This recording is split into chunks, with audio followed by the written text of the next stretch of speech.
ওমা, আজকে রাত্রেবেলা যা খাবার দেখছি মনে হচ্ছে তো খাবারটা একদম জমে যাবে। অবশ্যই। হ্যাঁ, সেটাই দেখছি আর ভাবছি, তুমি এখানে বেগুন পোড়া, টমেটো পোড়া, আবার এখানে জিরে জিরে করে পেঁয়াজ, আবার এখানে আবার এটা কি করেছো? ওটা পকোড়া করেছি, পকোড়া।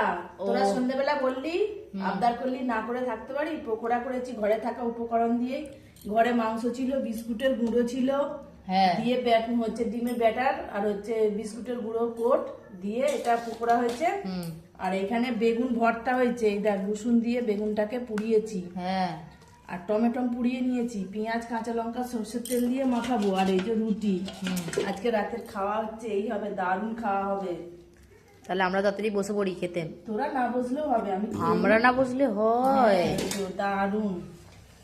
আর দেখেই তো জিভে জল এসে যাচ্ছে একদম। তোর বাবা কোথায় গেল? বাবা বাথরুমে গেছে, আসছে। তুমি খাবে?